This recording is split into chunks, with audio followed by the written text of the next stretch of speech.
మాజీ ఐపీఎస్ అధికారి Repalle Shiva Praveen Kumar alias RS Praveen Kumar సంచలనాలకు సంస్కరణలకు కేర్ ఆఫ్ అడ్రస్. రిజర్వేషన్ల అండతో ప్రభుత్వ ఉద్యోగం సాధించాలనుకునే దళిత గిరిజన విద్యార్థులను ఎవరెస్టు శిఖరంపై నిలిపిన ఘనత ఆయనది. 6 ఏళ్ల సివిల్ సర్వీస్ ను వదులుకుని రాజకీయాల్లోకి దూసుకువచ్చారు. అతి సామాన్య కుటుంబంలో పుట్టి సివిల్ అధికారిగా పేరు తెచ్చుకొని రాజకీయాల్లో రాణించడమే ధ్యేయంగా ముందుకు సాగుతున్న ప్రవీణ్ కుమార్ వ్యక్తిగత రాజకీయ ప్రస్థానం ఓసారి చూద్దాం.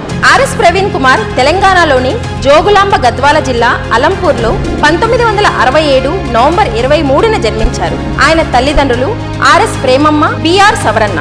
ప్రవీణ్ కుమార్ తల్లిదండ్రులు ఇద్దరు ఉపాధ్యాయులు. ఇక ప్రవీణ్ కుమార్ బాల్యమంతా నల్లమల అటవీ ప్రాంతంలోనే సాగింది. ఆయన పాఠశాల విద్య కూడా స్థానిక జిల్లాలోనే పూర్తి చేశారు. ఆ తర్వాత హైదరాబాద్ రాజేంద్ర నగర్ వ్యవసాయ విశ్వవిద్యాలయం నుండి వెటర్నరీ సైన్స్ లో మాస్టర్స్ పూర్తి చేశారు ప్రవీణ్ కుమార్. అనంతరం సివిల్స్ లో విజయం సాధించి ఐపీఎస్ అధికారిగా కాకి దుస్తులు ధరించి బెల్లంపల్లి నుంచి తన పోలీస్ ప్రస్థానం ప్రారంభించారు. పోలీస్ అధికారిగా ఉమ్మడి రాష్ట్రంలో వివిధ హోదాల్లో పనిచేశారు ప్రవీణ్ కుమార్. గ్రామ పోలీసు విధానాన్ని కరీంనగర్ లో ఎస్పీగా ఉన్నప్పుడు ఆయన అమల్లోకి తీసుకువచ్చారు. అదే ఇప్పుడు విస్తృతంగా వినిపిస్తున్న ఫ్రెండ్లీ పోలీస్ విధానానికి నాంది. ఇక హైదరాబాద్ పోలీస్ క్రైమ్ విభాగంలో డీసీపీగా పనిచేస్తున్నప్పుడు పెరుగుతున్న సైబర్ నేరాలను దృష్టిలో పెట్టుకుని సిసిఎస్ లో సైబర్ క్రైమ్ సెల్ ఏర్పాటు చేశారు.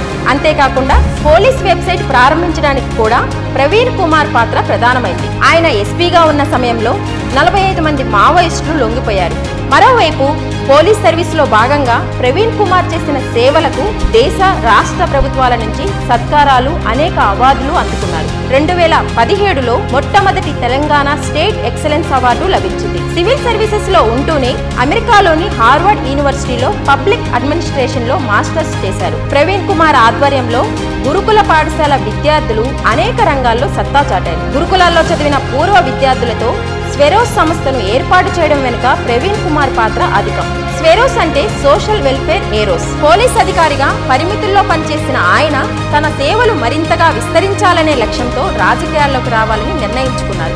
అందుకే మరో 6 ఏళ్ల పాటు సర్వీసు ఉన్న 2021లో స్వచ్ఛంద పదవీ విరమణ చేశారు. భారత రాష్ట్ర సమితిలో చేరారు. 2024 సార్వత్రిక ఎన్నికల్లో భాగంగా నాగర్ కర్నూల్ పార్లమెంటు నియోజకవర్గం బీఆర్ఎస్ అభ్యర్థిగా ఆర్ఎస్ ప్రవీణ్ కుమార్ కు పార్టీ అధినేత కేసీఆర్ అవకాశం కల్పించారు. గురుకులాలు పెడితే ఆర్ఎస్ ప్రవీణ్ కుమార్ గారు వాటిని అద్భుతంగా నడిపిస్తే వందల వేల మంది పిల్లలకు ఐఐటీలో, ఐఐఎంలో, మెడిసిన్ లో, ఇంజనీరింగ్ లో సీట్లు వచ్చినాయి. వేలాది మంది దళిత గిరిజన బలహీన వర్గాల బిడ్డలు ఓవర్సీస్ స్కాలర్షిప్ తీసుకొని విదేశాలలో విద్య కూడా చేస్తా ఉన్నారు.